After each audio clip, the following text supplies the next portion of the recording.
შემდგომისთვის საჭირო მასალების წარმოებულმა კომპანიამ Юниверс Бизнес Группმა პანდემიის პერიოდში საწარმო გახსნა, რითაც წარმოების გაორმაგების შესაძლებლობა აქვთ.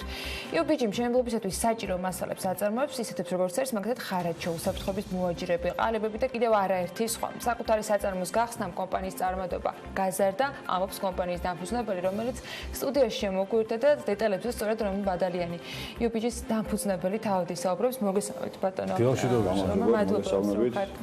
მაყურებლებს და ტელევიზიის თამაშობებს. სადღაც. მოგესალმებით პირველ რიგში საწარმოს. აღნიშნვის ღირსში BMG-ისთვის გასულ კვირაში ეს ყველაფერი გახდა დროის ფაქტორის გამოც, მიუხედავად იმისა, რომ თქვენ ბევრი აქტივობით იყავით დაკავებული პანდემიამდეც. მოდი თვითონ ქარხანაზე ვთქვათ. რეალურად შეიძლება ეს დაემთხვა პერიოდს, როცა კორონავირუსის პანდემიის დროს გაიხსნა, მაგრამ სამუშაოები ქარხნის გასახსნელად მანამდე გაქვთ დაწყებული თუ რეალურად მართლა ამ პერიოდში ასე ვთქვათ მიეცით გაზი და საბოლოოდ დამოკოკეთ. რეალურად ამ პერიოდში ვინაიდან უფრო ბევრი დრო ქონდა ფიქრისთვის, დიდხანს ვიჯექით სახში და მოგვიწია თქვათ გააზრება ამ ყველაფრის და მივიღეთ ეს გადაწყვეტილება, რომ გაგვეხსნა საკუთარი საწარმო. თლაც სახშიც არ ვდარხართ, საწარმო გაიხსნა. ანუ ეს არ არის იოლის საქმე. თლაც სახლიდან ეგეთი ამბები ვერ კეთდება. ხო, იდეის განსახორციელებლად და ანალიზისთვის საკმარისია, რომ იყო თუ არა მთავარი განსაზღვრელი მაინც მოთხოვნა, ბატონო რომან, ამ გადაწყვეტილების მიღებისას, იმიტომ რომ ამ დროს როგორც წესი თქვენ ციცით არ გესწავლებათ, რომ საქმიანი ადამიანები ცოტა წევენ ტემპს და ელოდებიან ამ შემთხვევაში მდგომარეობის და ვითარების დარეგულირებას. მოთხოვნა ბაზარზე არის, რა თქმა უნდა, სამშენებლო ბიზნესი მუშაობს ღმერთის წყალობით და არის ბევრი წინსვლა, ანუ ფართოვდება ეს ბიზნესი და ჩვენც უკვე დიდი ხანია მიმართულებით ვართ ჩართული ამ კომპანიების მოარაგებაში და ეს განაპირობა იმან, რომ მოთხოვნა იყო ბაზარზე არის კიდევაც და ჩვენც აი რომ ამბობთ რომ იზრდება BMG-ს ქონდა შესაძლებლობა რომ ვიდრე საქმე ინდლეში იმას მიზრებით თქვენგან მიიღო ინფორმაცია რომ ვაორმაგებთ და მზარდი არის ჩვენი წარმატება. მოთხოვნაც ისეთივე არის რომ ეს ორმაგი თქვათ წარმოება სრულად იყოს ათვისებული? კი ბატონო, მოთხოვნა იყო უბრალოდ ვინაიდან ჩვენი საწარმო საშუალებები არ იყო მაგდონის, რომ ყველა მოთხოვნა დაგვეკონყოფებინა, ვერ მუშაობდით იმ ტემპებით. იმის ფონზე რომ თქვა, ეხლა ჩვენ ქარხანა გახსნით და უკვე საშუალება მეტი გვაქვს და უკვე ჩვენთან ვაკონტროლებთ ანუ ყველა პროცესს, ანუ მიწოდებას, მედლეულის წარმოების პროცესს, ხარისხის კონტროლს და მიწოდებას მერე თქვა კლიენტებზე. ამის ფონზე ანუ ეს უფრო მეტი საშუალება მოგცა, რომ უფრო დიდი მოცულობის პროდუქცია გაგვეშვა ბაზარზე. მანამდე ძირითადად როგორც საუბრისას გითხარით, მანამდე ჩვენ მუშაობდით აუთსორსინგზე, ანუ რამოდენიმე სხვადასხვა პატარა საამქროს უკეთა ჩვენ პროექტს, ანუ კონტროლს ვახორციელებდით, მაგრამ იყო შეფერხება იმ ხრივ, რომ იმ საწარმოს ქონდა რაღაც კიდე თავისი შეკვეთები და რაღაც ესეთი გაუგებრობები და ვერ ვაკონტროლებდით სრულად. ხო, სრულად ვერ ვაკონტროლებდით. აქედან თავარი მომენტი ხარისხი, ანუ ხარისხსაც ვერ ვაკონტროლებდით. აქედან გამომდინარე, ანუ გადავიდა ეს ახლა ერთ საწარმოში, ერთ სივრცეში ერთი სახურავის ქვეშ და უკვე კონტროლის მექანიზმიც არის, ანუ ყავს ხარისხის მენეჯერი სხვადასხვა სტაბის მენეჯერები. ადამიანი გაერთიანდა ხა ამ საამქროში და ახალი თანამშრომლები 18 დავიმატეთ. ბატონო, UBG არ არის ერთადერთი ბაზარზე. დიახ, არა, ჩვენ მარტო ჩვენ არა ვართ. და კონკურენცია არის საკმაოდ ძაფრი. მოგვაკითხავს. ხო. კონკურენცია საკმაოდ ძაფრია. მას რა გამოარჩევს მისი კონკურენტებისგან, რამაც დამატებით გაგაბედინათ ამ პერიოდში უკვე საწარმოს გახსნა იმ არგუმენტების მიღმა, რაც წეღამბზარეთ გულისხმობ პროცესს თვითონ და სხვა. კონკურენცია არის თავისთავად, ახლა ბათუმშიც გახსნეს რაღაც ინტერნეტში ვნახე რაღაც საწარმო ანალოგიური თურქები არიან, მაგრამ მე მგონი შემოაქვთ, კი არ აკეთებენ აქ, იმიტომ რომ ისეთი პროდუქცია. იმპორტია? რა ვიცი, იძახიან რომ ქართული წარმოება. არ ვიცი, შეჯერებით, მაგაზე ვერაფერს ვერ ვიტყვი კონკრეტულად, სანამ ჩემი თვალით ვერ დავინახავ, რა თქმა უნდა. ეს ყველაფერი განპირობებული იყო მაინც ბაზის მოთხოვნით.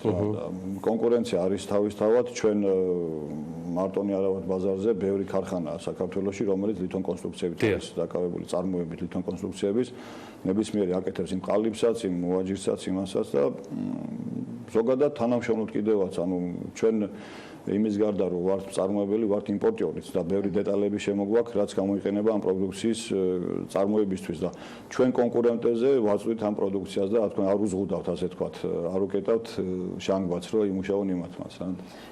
თქვენი დამკვეთი, ანუ ძირითადი დამკვეთი რა ტიპის ბიზნესი არის? არიან მხოლოდ ქართული კომპანიები, საერთაშორისო კომპანიებთან თანამშრომლობთ და წარმოების თქვათ ასეთი ციკლის აწყობა რამდენად აძლევს კომპანიას საშუალებას რომ იმის გათვალისწინებთ რომ მოთხოვნა ადგილზეც საკმაოდ მაღალი არის, უკვე იმპორტზე იფიქროს, ექსპორტზე იფიქროს უფრო მეტი მასშტაბით, ვიდრე თქვათ აქამდე იყო ერთეული შემთხვევები. ექსპორტზე ფიქრობ ნამდვილად რეგიონში ძირითადად ბატონო? არა მარტო, მე ძირითადი აქცენტი მაქვს აღებული განვითარებულ ქვეყნებზე, ანუ ეს აფრიკის კონტინენტი იქნება თუ აღმოსავლეთის კონტინენტის ქვეყნები, აზიის ქვეყნები. ამ მიმართულებით მაქვს ორიენტაცია აღებული, პლუს ახლა ველოდები სახელმწიფო სტრუქტურებისგან დაგას დახმარებას, რომ იყოს შესაბამისო სერტიფიკატის საკითხი მოგვარებული მაგალითად ხარაჩოებზე და ესეთ კომპონენტებზე, რომელიც შემოლებაზე გამოიყენება. რომ ევროპის ბაზარიც ავითვისოთ. ჩვენ 2012 წელს ჰქონდა მაგის მოთხოვნა ევროპიდან, მაგრამ ვინაიდან ვერ წარვადგინეთ შესაბამისო სერტიფიკატი საქართველოში გაკეთებული, მოგვიწია უკან დახევა ისევ ლოდინის რეჟიმში და საქართველოს ბაზრით მაყოფა, მაგრამ აი ეს ბოლო ერთი რამოდენიმე თვე უკვე პატარა ექსპორტი ჰქონდა სომხეთის მიმართულებით. უკვე კარგია, იმედი მაქვს რომ ნამდვილად კონკურენტუნარიანი ფასი გვაქვს და სხვა ქვეყნებში. ხო, ამის თქმა ჩემი კითხვაც ეგ იყო ბოლოს წინ, ბატონო, რა გამოგვარჩევს მინიმუმ რეგიონში, ან თუნდაც იმ ბაზრებზე, რომელიც მოკლეული გექნებათ, თქვენ ბრძანეთ განვითარებადი ეკონომიკებიო, ეს არის ფასი, ხარისხი, ანუ რა უპირატესობები თუ ართ იმ საწარმო დარწმუნებული ვარ სომხეთში, აზერბაიჯანში, თურქეთში, რუსეთში ესეთი უამრავი საწარმო არის. ჩვენ რა გამოგვარჩევს მათგან და რატო აქვს პერსპექტივა იმ პროდუქციას, რომელსაც UBG აწარმოებს? მთავარი მომენტი არის ფასი. ფასი. დიახ. ანუ რუსული და თურქული ხარაჩო და სხვა ანალოგიური პროდუქცია, ყალიბები და სხვა აქსესუარები შედარებით ძვირია ვიდრე ჩვენი. ანუ ჩვენ ქართულ ბაზარზე იმპორტიორები ბევრია მაგ პროდუქციის, ანუ ნაწილობრივ გადავიბირეთ და ჩვენგან იღებენ ანალოგიურ პროდუქციას ადგილზე უკვე და არ შემოაქვთ ვინაიდან ჩვენ ანუ იგივე ხარისხი მივაწოდეთ, ოღონდ ფასი იყო განსხვავებული.